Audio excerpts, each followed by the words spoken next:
গীতশ্রী হেসেলের নতুন ভিডিওতে সকলকে স্বাগত। আজ আবারও চলে এসেছি একটা সম্পূর্ণ নিরামিষ রেসিপি আপনাদের সাথে শেয়ার করব বলে। আশা করছি আজকের রেসিপিটাও আপনাদের সকলের খুবই ভালো লাগবে। যারা নিরামিষ খান তাদের যেমন ভালো লাগবে, তেমনই যারা আমিষ খান তারাও কিন্তু নিরামিষ দিনে এই রেসিপিটা একবার ট্রাই করতেই পারেন। বানানো যেমন সহজ, খেতে কিন্তু তেমন সুস্বাদু। আজকের রেসিপি নিরামিষ ডিম। নামটা শুনেই বুঝতে পারছেন ইউনিক একটা রেসিপি। তো দেরি না করে চলুন রেসিপিটা শুরু করি। প্রথমেই আমি এখানে 250 গ্রাম মতো পনির নিয়ে নিয়েছি। আপনারা পনিরের পরিবর্তে ছানাও নিতে পারেন। এবার একটা গ্রেটারের সাহায্যে খুব ভালো করে আমি পনিরটাকে গ্রেট করে নেব। চাইলে আপনারা ন্যাশ করেও নিতে পারেন, তবে সেক্ষেত্রে একটু ডেলা থেকে যায়। তো যাই হোক, আমি এটা গ্রেট করে নিলাম। অন্যদিকে দুটো সিদ্ধ করা আলু নিয়েছি, সেটাও এবার খুব ভালো করে আমি গ্রেট করে নেব। আলু আর পনিরটাকে খুব ভালো করে গ্রেট করে নেওয়ার পর দিয়ে দেবো 1 চামচ পরিমাণ নুন। এবার খুব ভালো করে আলু পনিরের সাথে নুনটাকেও মিশিয়ে নেব। পনির আর আলুটাও যাতে খুব ভালোভাবে মিশে যায়, সেই কারণে হাতের সাহায্যে একটুখানি প্রেস দিয়ে দিয়ে খুব ভালো করে এটাকে মেখে নিতে হবে। মোটামুটি ভালোভাবে মেখে নেওয়ার পর আরও কিছু ইনগ্রিডিয়েন্টস আমি এখানে ব্যবহার করব। প্রথমেই দিয়ে দেবো 1 চামচ পরিমাণ ময়দা, তারপর দিয়ে দেবো 1 চামচ পরিমাণ কর্নফ্লাওয়ার, আর সবশেষে দিয়ে দেবো 1 চামচ পরিমাণ বেসন। কোনো কারণে যদি কর্নফ্লাওয়ার না থাকে তাহলে 2 চামচ মতো বেসনও এখানে দেওয়া যেতে পারে। এবার হাতের সাহায্যে খুব ভালো করে এটা মেখে নেব। ব্যান্ডিং এর জন্য কিন্তু এই 3টে জিনিস অবশ্যই ব্যবহার করা দরকার। সবশেষে একটু তেল দিয়ে আবারও খুব ভালো করে মেখে একটা ডো বানিয়ে নেব। ডো থেকে অল্প একটু অংশ প্রথমে কেটে নেব। যেহেতু আমি নিরামিষ ডিম বানাচ্ছি, তাই ডিমের কুসুম বানানোর জন্য আমি এখানে অল্প একটু হলুদ দিয়ে দেব। এবার খুব ভালো করে পনির আর আলুর সাথে যে বাকি মশলাগুলো অ্যাড করেছিলাম তার সাথে হলুদটাও দিয়ে খুব ভালো করে আমি এটাকে মেখে নেব। খুব ভালো করে হাতের সাহায্যে মেখে নেব। কুসুমের কালার যেমন ডিপ হলুদ হয়, তাই আমি এখানে 1/2 চামচ হলুদ ব্যবহার করেছি। আপনারা চাইলে একটু কম বেশিও ব্যবহার করতে পারেন। দিয়ে দেব সর্ষের তেল। এবার খুব ভালো করে হাতের সাহায্যে মেখে নিয়েছি। দেখুন, একদম কুসুমের মতনই কিন্তু কালারটা চলে এসেছে। তো ডিম বানানোর জন্য কুসুমও রেডি, ডিমও রেডি।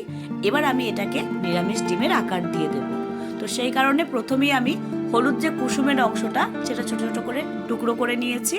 এবার সেগুলোকে এক একটাকে রাউন্ড শেপ দিয়ে নেব। তো মোটামুটি আমার এখানে 7টা ডিমের কুসুম তৈরি করেছি, তাই আমি এখানে 7টা ডিম বানাবো।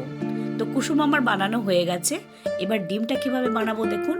সাদা অংশটা প্রথমে একটু হাতের সাহায্যে নিয়ে গোল করে নিলাম। তারপর এটাকে একটু হালকা ছড়িয়ে নেব। একটু হালকা চারিদিকটা যাতে বাটি মতো হয়ে যায়, তাই বুড়ো আঙুলটা একটু প্রেস করে নিলাম। মোটামুটি একটু গর্ত করে নেব। তারপর তার মধ্যে দিয়ে দেব আগে থেকে বানিয়ে রাখা কুসুমটা। হ্যাঁ, ঠিক এইভাবে দিয়ে দেব। তারপর কুসুমটাকে খুব ভালো করে সাদাটা দিয়ে কভার করে নেব। হাতের সাহায্যে একটু হালকা এইভাবে একটু চেপে নিতে হবে। তারপর সেটাকে হালকা হাতের সাহায্যে একটু প্রেস করে ডিম্বাকৃতি, যেমন ডিমের শেপ হয় সেরকম একটা শেপ দিয়ে নেব। একইভাবে কিন্তু আমি সব কটা ডিম এইভাবে বানিয়ে নেব। তো কি দেখে মনে হচ্ছে না একদম নিরামিষ ডিম? হ্যাঁ, ডিম মনে হচ্ছে। নিরামিষ ডিম কিভাবে সেটা আপনারা আরেকটু পরেই বুঝতে পারবেন। তো ভিডিওটা শেষ অবধি দেখতে থাকুন। দেখুন, ডিমের আকারটা একদম একই রকম লাগছে কতকটা। প্রথমেই বলেছি সম্পূর্ণ নিরামিষ একটা রেসিপি। এতে যেমন সুস্বাদু, বানানো কিন্তু তেমনই সহজ। এবার একটা প্লেটের মধ্যে নিয়ে নেব শুকনো ময়দা। তার উপরে কিন্তু বানিয়ে রাখা যে আমি ডিম, সেগুলোকে একে একে কোট করে নেব। এইভাবে কোট করে নেওয়ার কারণ একটাই, যখন আমরা ডিমগুলো ভাজবো কোনোভাবে ফেটেও যাবে না, খুব সুন্দরভাবে ভাজা হবে। তো আমার সবকটা ডিমকেই একইভাবে আমি এখানে কোট করে নিলাম। খুব ভালো করে ডিমগুলোকে কোট করে নেওয়ার পর 1/2 ঘন্টা মতো এই ডিমগুলোকে রেস্টে রেখে দেবো। 1/2 ঘন্টা সময় না থাকলে অন্তত 15 মিনিটও কিন্তু এটাকে রেস্টে রেখে দিতে হবে। একটা পেস্ট বানানোর জন্য বাটির মধ্যে নিয়ে নেব 3টে ছোট সাইজের পেঁয়াজ, 1 ইঞ্চি আদা, 10 কোয়া মতো রসুন। ঝালের জন্য দিয়ে দেব 2টো কাঁচা লঙ্কা। আপনারা যেমন ঝাল পছন্দ করেন সেই অনুযায়ী লঙ্কা ব্যবহার করবেন। একটা টমেটোকেও রাফলি কেটে এইগুলো দিয়ে একটা পেস্ট বানিয়ে নেব।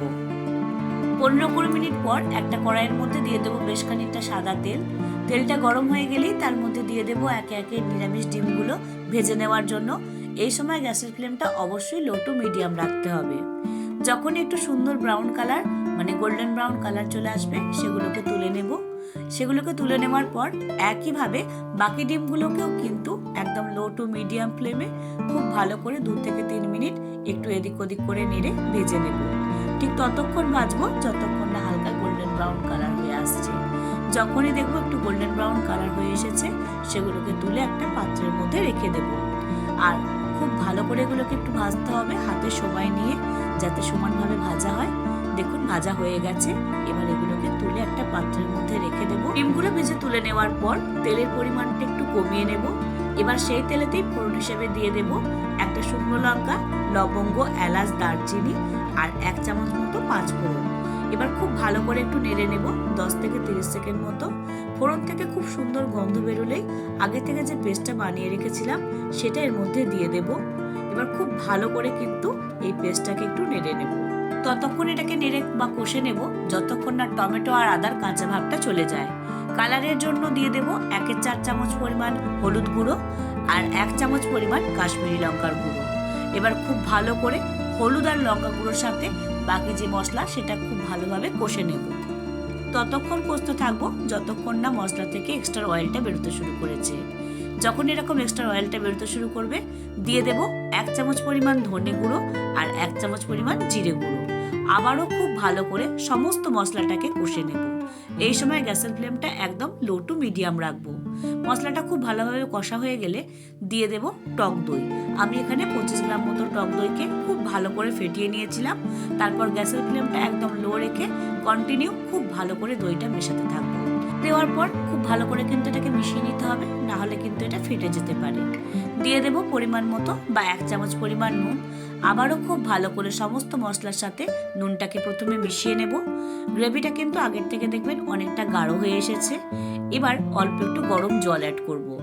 রান্নায় যখনই ব্যবহার করবেন অবশ্যই গরম জল ব্যবহার করবেন। এবার দইয়ের টক ভাবটা ব্যালেন্স করবার জন্য দিয়ে দিলাম 1 চামচ পরিমাণ চিনি। খুব ভালো করে সমস্ত মশলাটাকে এইভাবে একটু কষে নেব। গ্রেভিটা একটু ফুটে ওঠা অবধি অপেক্ষা করব। যখনই গ্রেভিটা ফুটে উঠবে দিয়ে দেব 1 চামচ পরিমাণ গরম মশলা গুঁড়ো। এবার খুব ভালো করে আবারও একটু মিশিয়ে নেব। আর গরম মশলাটা কিন্তু আমি বাড়িতে বানিয়ে নিয়েছিলাম। চাইলে আপনারা আমার আগের যে কোনো রেসিপি থেকে এই গরম মশলার রেসিপিটা দেখে নিতে পারেন, আর না হলে আপনারা বাজার থেকে কিনেও ব্যবহার করতে পারেন। এবার খুব ভালো করে একটু নেড়ে নেওয়ার পর দিয়ে দেব কাসুরি মেথি, যেটা আগে আমি ড্রাই রোস্ট করেছিলাম, হাতের সাহায্যে ক্রাশ করে নিলাম। খুব ভালো করে সমস্ত মশলাটাকে আবারও কষে নেব। তারপর দিয়ে দেব একে একে আগে থেকে বানিয়ে রাখা নিরামিষ ডিমগুলো। খুব ভালো করে এগুলোকে আমি দিয়ে দেব। তারপর খুব সাবধানে হালকা গ্রেভির সাথে একটা স্প্যাচুলার সাহায্যে এগুলোকে আমি একটু নেড়ে নেব। ডিমগুলো শেষেই দিলাম, যেহেতু এগুলো একটু পনির বা ছানা দিয়ে বানানো, নরম, তাই সবকিছু মশলা দিয়ে দেওয়ার পরেই কিন্তু আমি শেষকালে এই ডিমগুলো অ্যাড করলাম। আপনারাও কিন্তু এইভাবেই করতে পারেন। যেহেতু পনির দিয়ে বানানো, নরম, তাই সেগুলোকে আমি শেষেই দিলাম। আপনারাও চাইলে একবার অবশ্যই বানিয়ে নিতে পারেন যে কোনো নিরামিষ দিনে।